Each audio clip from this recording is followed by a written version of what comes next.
the lonely summit. The gravel crunched beneath Harrison Whitfield's boots as he navigated the overgrown path. At 68, his steps weren't as sure as they once were, but his eyes retained their piercing clarity, the same eyes that had once surveyed the engineering marvels of the aerospace industry before he'd traded boardrooms for mountain peaks. Should be just around this bend, he muttered to himself, adjusting the strap of his weathered leather backpack. The autumn air bit at his cheeks, carrying the scent of pine and approaching winter. The path widened, and there it stood, his old retreat, a modest A-frame cabin nestled against the mountainside. 34 years had passed since he'd locked its door and walked away. The structure looked smaller than he remembered, its dark wood exterior weathered by countless seasons, windows clouded with dust and mountain grime. Harrison paused, feeling the familiar tightness in his chest. Not his heart condition this time, but something deeper, an emotional constriction he'd spent decades outrunning across 6 continents and countless summits. "Well, old girl," he said to the cabin, "looks like we both survived." The key still worked, though it took some jiggling and shoulder weight against the swollen door. Inside, time had settled like the dust, thick, undisturbed, preserving everything as it had been when he'd walked away in 1991. His breath clouded in the cold air as he moved through the space, running fingers along furniture draped in yellowed sheets. Harrison methodically opened windows, letting mountain air sweep through rooms that had been sealed for a generation. In the kitchen, mouse droppings scattered as he pulled back a cloth covering the old oak table, the table where he and Eloise had spent countless nights charting stars and planning a future. Eloise Winters. Even thinking her name made his throat constrict. The brilliant astronomy professor who had seen beyond his awkward engineer's demeanor to something worth loving. The woman who had taught him to look beyond the mechanics of the stars to their poetry.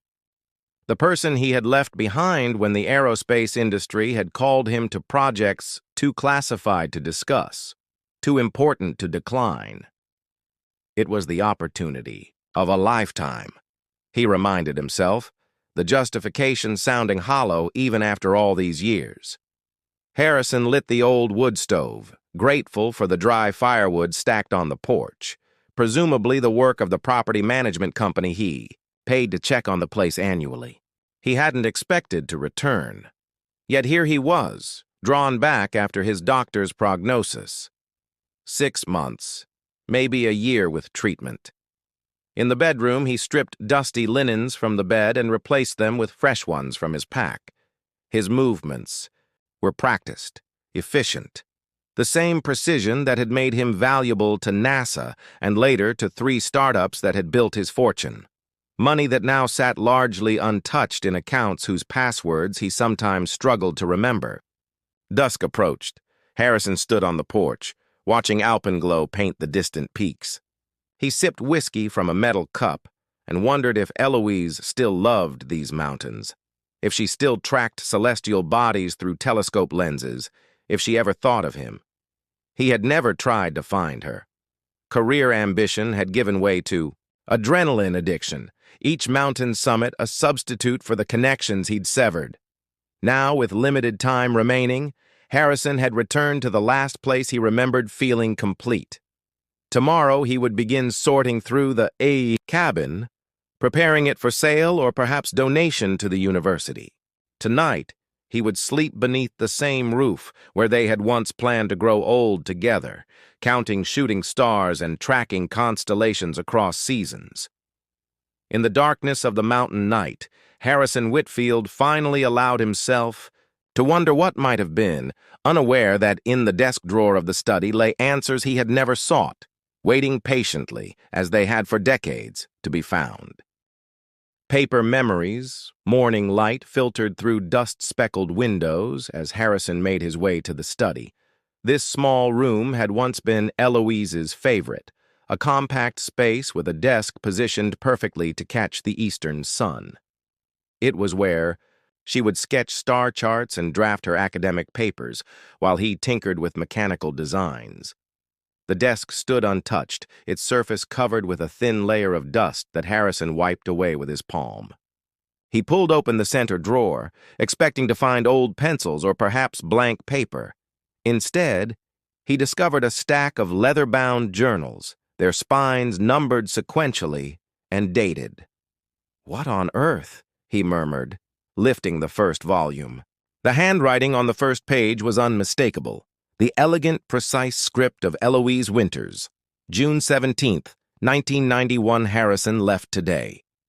The Orion Project called, and just like that, our 3 years together became a memory. He says it's temporary, that the security clearance issues and relocation are just hurdles we'll overcome. But I saw it in his eyes, that hunger for something, greater than this mountain, greater than us. I should have given him the letter. Instead, I watched him drive away, my words unsaid, my heart still foolishly hopeful. Tonight, I'll track Cassiopeia alone and pretend the emptiness beside me isn't permanent. Harrison's hands trembled as he set down the first journal and reached for the second. Each volume contained a year's worth of entries, astronomical observations interwoven with reflections on their separation.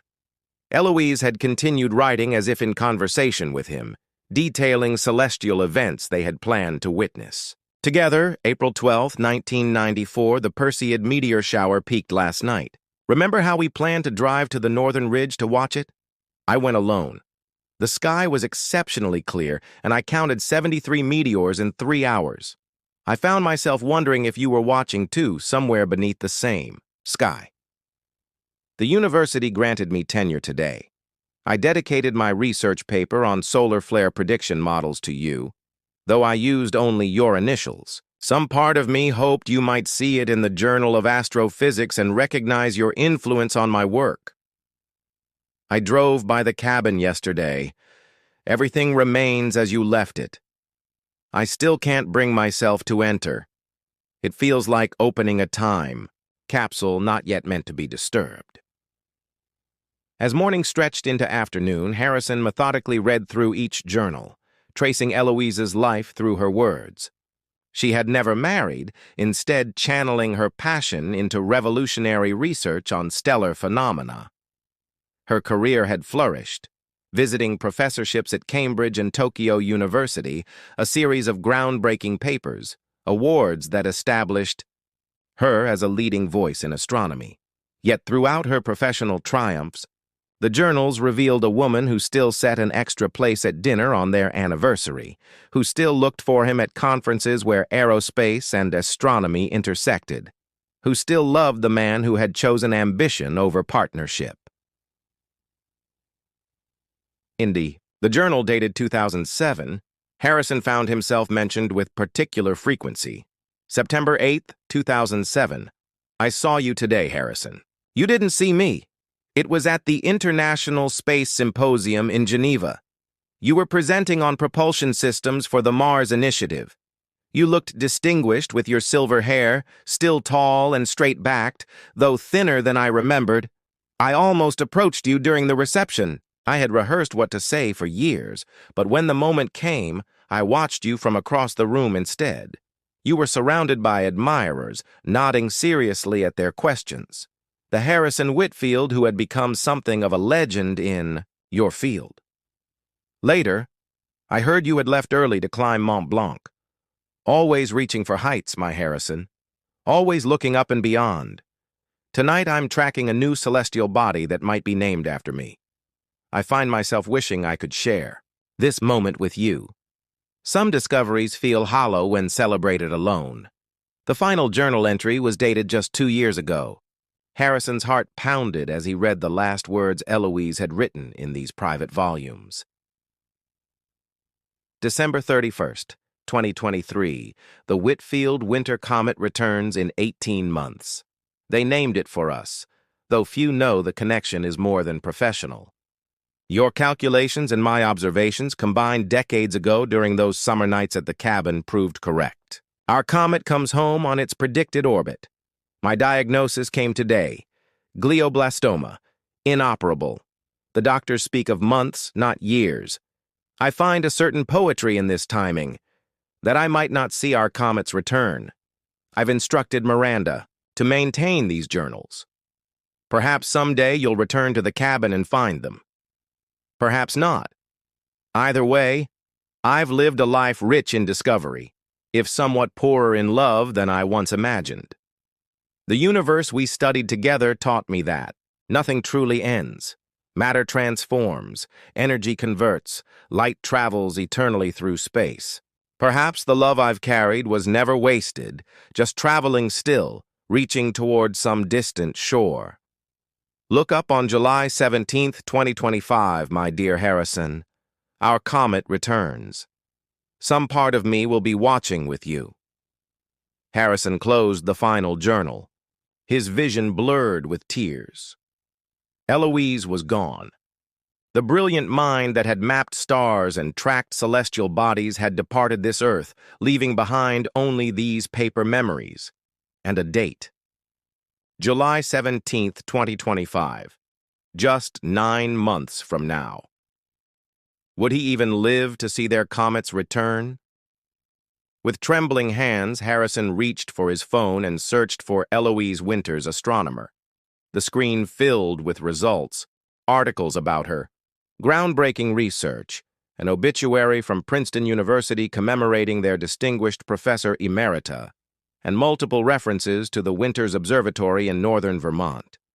She had built her legacy less than 30 miles from their cabin. All these years, they had orbited each other like binary stars, connected but separate, influencing each other's paths from a distance. Harrison packed the journals carefully in his bag.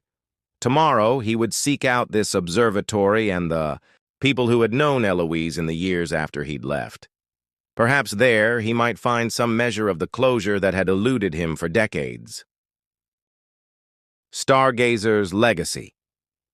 The Winters Observatory stood on a plateau overlooking Lake Champlain, its white dome gleaming against the autumn sky.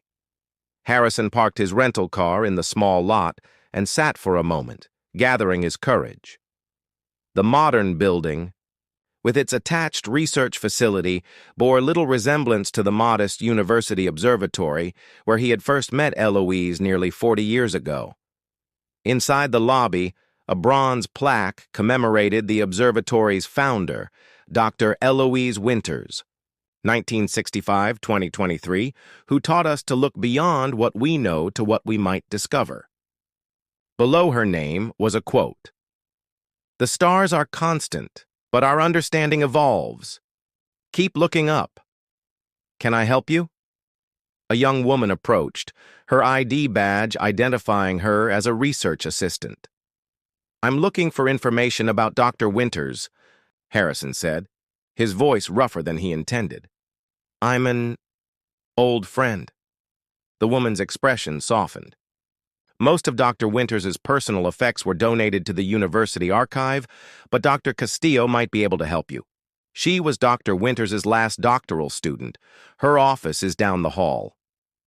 Dr. Miranda Castillo looked up from her computer as Harrison knocked on her open door. She was perhaps 40, with intelligent eyes behind tortoiseshell glasses and a streak of premature silver in her dark hair. "Dr. Castillo, my name is Harrison Whitfield. I knew Eloise, Dr. Winters, many years ago." Miranda's eyes widened. "Harrison Whitfield? The Harrison Whitfield?" She stood abruptly. "Please, come in. Close the door." Harrison sat awkwardly in the offered chair, feeling suddenly like an intruder. "I've just returned to Vermont after many years away. I found Eloise's journals at my old cabin. I didn't know she had... that she had passed?" Miranda finished gently. "Last December. She fought the cancer for 14 months, longer than anyone expected. She was working until the very end." Miranda studied him with undisguised curiosity. "You know, for years I thought you were a figment of her imagination." "My Harrison," she would say when mentioning some astronomical Insight. It wasn't until I became her department chair that she told me the full story. I don't understand, Harrison said. The journals mentioned her career, but not much detail about her work here. Miranda smiled. Those journals were her personal thoughts. Her professional legacy is all around you. She gestured toward the window, where the observatory dome dominated the view. Everything here stems from theories you two developed together at that cabin. Dr. Winters built her career on expanding those initial concepts. She pulled a book from her shelf. Cosmological Constants, Collected Papers of Eloise Winters. The dedication, Miranda said, opening to the first page. Harrison read aloud, to H.W., who taught me that engineering and stargazing are two paths to the same summit. The calculations were always yours, the observations mine. Together, they formed a more complete picture. She credited you in every major paper, Miranda explained. Never by full name, just initials, but those of us close to her knew. The Whitfield Winter Comet was her proudest achievement. Mathematical predictions made 40 years ago, confirmed when it first appeared in 1992, and due to return next July. Harrison swallowed hard. I didn't know. I never followed the astronomical journals.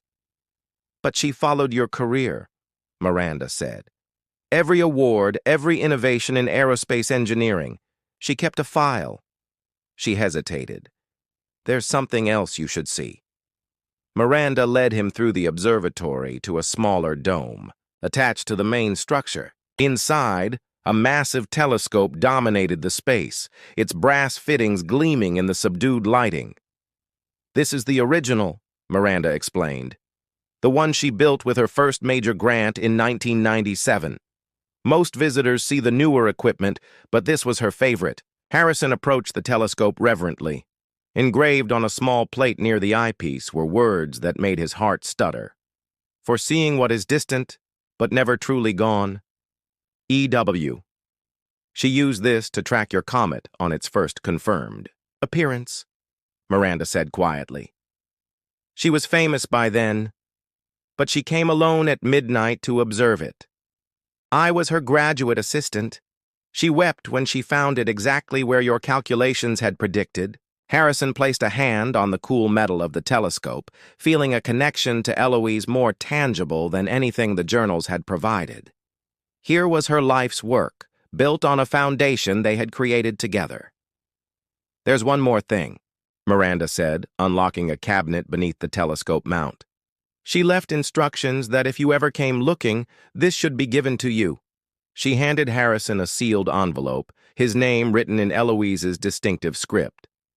I'll give you some privacy, Miranda said, stepping out and closing the door behind her. In the quiet dome, surrounded by the instruments of Eloise's life's work, Harrison opened the letter with trembling fingers, prepared to read the final words, from the woman whose love he had never fully appreciated until it was beyond his reach. The Silent Observatory. The letter was dated 6 months before Eloise's death. My dearest Harrison, if you're reading this, then you've found your way back to Vermont, back to our beginnings. I've often wondered what would bring you here again. Nostalgia, regret, or perhaps simple curiosity about paths not taken. I never stopped looking for you among the stars. Isn't that strange? Even as decades passed, I found myself searching distant galaxies with thoughts of you closer than the constellations. The universe expanded while our private cosmos contracted to memories and might-have-beens. I don't write this to burden you with guilt or regret. We each chose our paths with the clarity available to us at the time. You built remarkable things that will carry humanity to distant worlds. I mapped the skies and taught others to see beyond the visible spectrum. We lived lives of purpose, if not of shared promise. The observatory you now stand in began as a dream we sketched at that wooden table in the cabin. Remember? You calculating orbital mechanics while I charted visual confirmations. Theory and practice, you called it. Mind and I working as one. I've left instructions with Miranda about the comet. Should you wish to view its return next July, the observatory will be at your disposal. A proper viewing of what we discovered together seems a fitting closure to our unfinished story. There is no bitterness in me, Harrison, only gratitude for the brief convergence of our orbits and the discoveries that followed. Whatever regrets you might carry, please set them aside. Some stars burn briefly, but illuminate paths that others follow for generations. Look up, my engineer. The calculations were always perfect. With enduring affection, Eloise Harrison folded the letter carefully and sat heavily in the observer's chair. Above him, through the narrow opening in the dome, a strip of afternoon sky was visible. Two, bright yet for stars, but promising their eventual appearance. He sat motionless for nearly an hour, processing Eloise's words and the magnitude of what she had built from their shared beginnings. When Miranda returned, she found him studying the telescope's mechanisms with an engineer's practiced eye. "It's a remarkable instrument," he said without looking up. "The counterbalance system is ingenious." "She designed it herself," Miranda replied.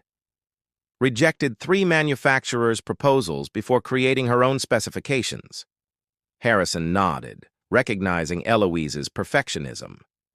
"Tell me about her last project," he said. "What was she working on at the end?" Miranda's expression brightened with academic enthusiasm. "Gravitational microlensing techniques for exoplanet detection. She was developing an algorithm to identify potentially habitable worlds with unprecedented accuracy." She hesitated. "The mathematics were challenging after her cognitive functions began to decline. She mentioned several times that you would have solved the equations in half the time." "I doubt that," Harrison said softly. Eloise always underestimated her own brilliance. They spent the remainder of the afternoon in Eloise's archive, a climate-controlled room housing her research notes, early telescopes, and personal effects deemed scientifically significant. Miranda explained each item with the reverence of a dedicated curator, painting a portrait of Eloise's later years through her scientific contributions. "She never married," Miranda noted as they examined a collection of awards. "Many assumed she was married to her work, but those closest to her understood there was more to it." "And you?" Harrison asked. "Were you close to her?" Miranda smiled, sadly. "As close as she allowed anyone to be. I was her student for 6 years, her colleague for 12 more. Every Christmas Eve, she invited a few of us to her home for dinner and stargazing. She would always step away at exactly midnight to make a phone call, but the line was never connected." Harrison felt a pang of recognition. Midnight on Christmas Eve, when they had first kissed beneath a meteor shower in 1988. She left the observatory to Princeton with specific endowments for continuing research, Miranda continued. But she left her personal property to a trust, with unusual instructions. She gave Harrison a significant look. "The cabin and surrounding land are to be maintained until either you claimed them or until 5 years after her death, at which point they convert to a dark sky preserve." Harrison stared at her. "She knew I would come back?" "She hoped," Miranda corrected gently.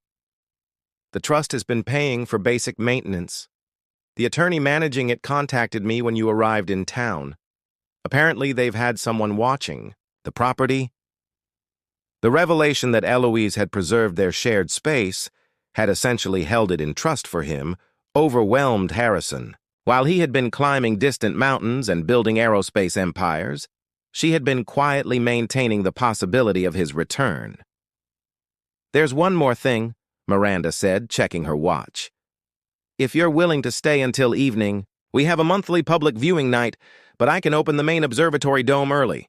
Jupiter is particularly clear tonight, and the Galilean moons are visible with our equipment."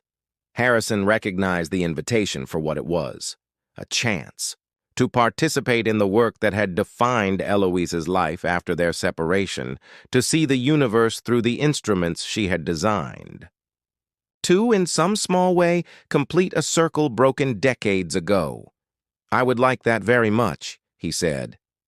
As twilight deepened into true darkness, Harrison found himself at the eyepiece of the observatory's primary telescope, the massive modern instrument that represented the culmination of Eloise's career. Miranda guided him through the controls with practiced ease, bringing Jupiter's swirling surface into sharp focus. She always started beginners with Jupiter, Miranda explained. She said everyone should first see something that makes them gasp. Harrison made a small sound of wonder as the gas giant's details became clear. The distinctive bands of clouds, the famous red spot, and the tiny points of light that were its largest moons. "It's extraordinary," he murmured. "That's what astronomy meant to her," Miranda said quietly. "Finding extraordinary beauty in distant things we might otherwise overlook." As other staff arrived to prepare for the public viewing, Harrison reluctantly stepped away from the telescope. He thanked Miranda for her time and insights, promising to return before the comet's appearance next summer.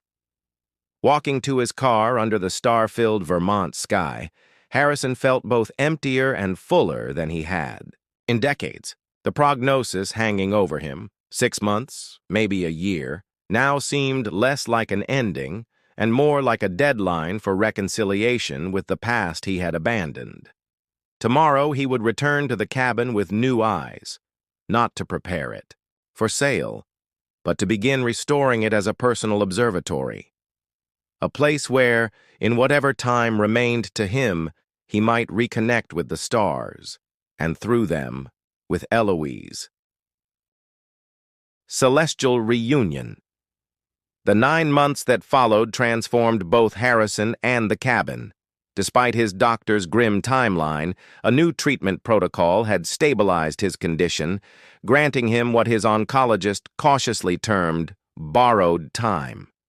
Harrison seized this unexpected reprieve with methodical purpose, directing his considerable resources toward 2 parallel projects.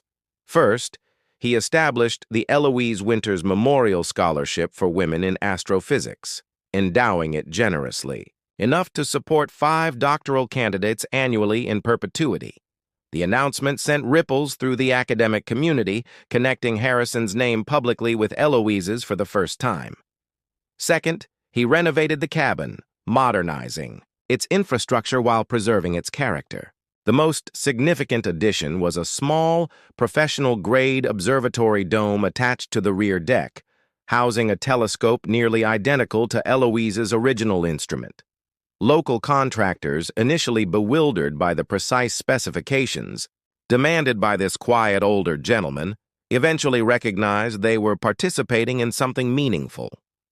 Spring melted into early summer. Harrison's health remained stable enough for him to take daily walks along the mountain paths where he and Eloise had once planned their future. On these solitary hikes, he often found himself speaking aloud to her, sharing observations about the changing seasons and the progress of the renovations. "You'd laugh at me for installing heated floors," he told the mountain breeze one afternoon. "But these old bones can't handle the cold like they used to." As July approached, Harrison's anticipation grew.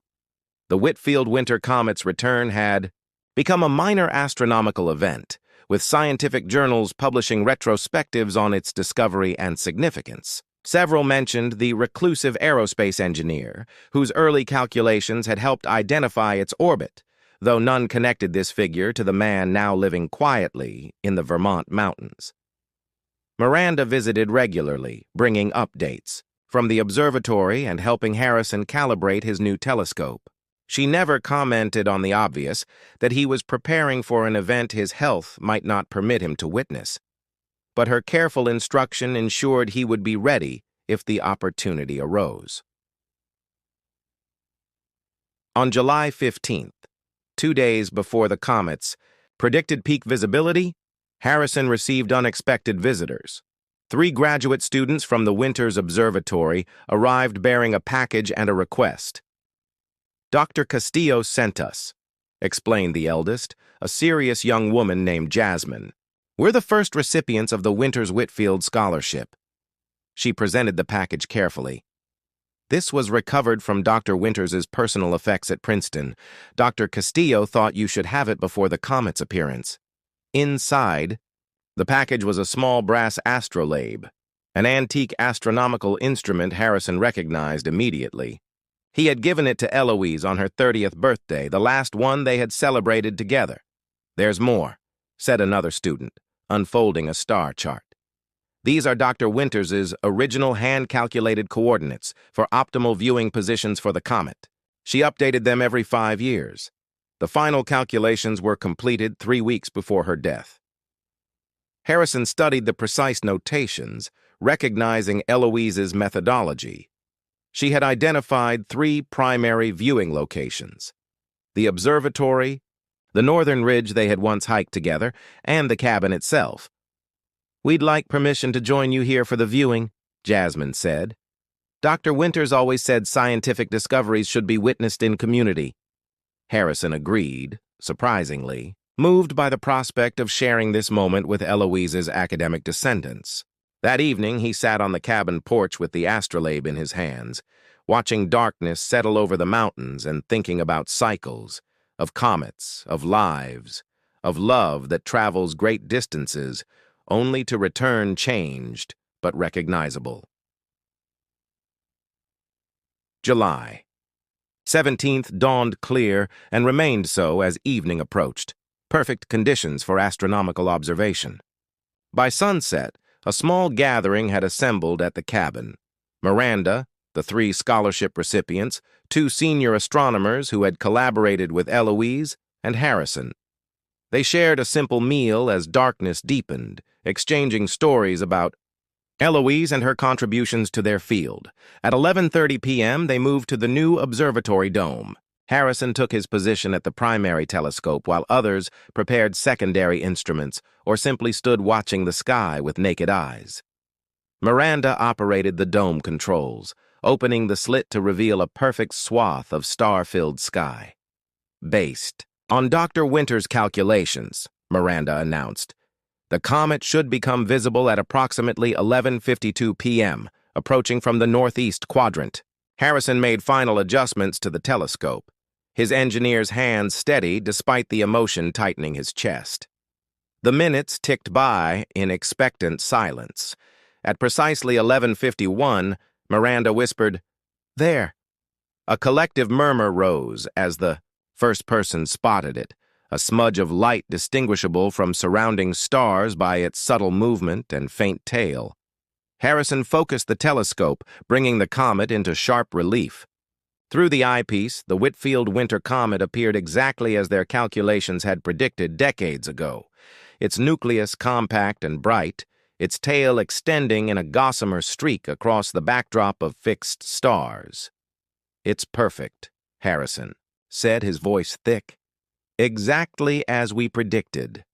He stepped back, allowing each person a turn at the eyepiece while the comet made its slow journey across their field of view. When everyone had observed it through the telescope, they moved outside to watch its progress with the naked eye. Standing on the cabin porch under the vast canopy of stars, Harrison felt a presence beside him, as palpable as memory. For a suspended moment, he was 34 again, standing with Eloise as they mapped the heavens and planned discoveries they would make together. "We did it, Eloise," he whispered. "Our calculations were correct." The comet continued its silent progress across the sky, witnessed by the small community gathered on the mountain. Harrison understood then what Eloise had meant in her final letter. Some stars burn briefly but illuminate paths that others follow for generations. Their brief convergence had sparked discoveries neither could have made alone, created legacies that would outlast them both.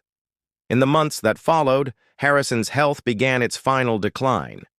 He faced this transition with the same methodical acceptance he had applied to his engineering problems, as a process to be managed rather than a tragedy to be mourned. He established residency at the cabin, converting the main bedroom into a hospice space with windows positioned to maintain his view of the night sky. Miranda visited weekly, bringing updates from the observatory and the scholarship recipients. She often found Harrison on the porch in favorable weather, or by the fireplace on colder days, reading through Eloise's journals with the peaceful absorption of someone reconnecting with a beloved voice. When winter settled over the mountains, Harrison Whitfield passed quietly in his sleep, the cabin wrapped in snow and silence. According to his instructions, his ashes were scattered from the northern ridge, where he and Eloise had once tracked meteor showers, his substantial fortune divided between the scholarship fund and research initiatives at the Winters Observatory. In the decades that followed, the cabin became a retreat for astronomers and scholarship recipients, a place where Eloise's journals were preserved alongside Harrison's engineering notebooks, where successive generations came to study the night sky from the same vantage point, where two young people had once combined mathematics and observation to track a comet's journey, and every 33 years, when the Whitfield winter comet returns on its predictable orbit, astronomers gather at the cabin to witness its passage. A celestial reminder that some connections, once established, transcend time and distance, absence and reunion, life, and what lies beyond. In scientific circles, the comet represents a triumph of early computational astronomy. But to those who know the full story, it symbolizes something more profound. How lives that briefly intersect can create ripples that expand across decades, how love transforms but never truly disappears, and how sometimes, if we're fortunate, we find our way back to where we began, seeing with new eyes what was always most precious.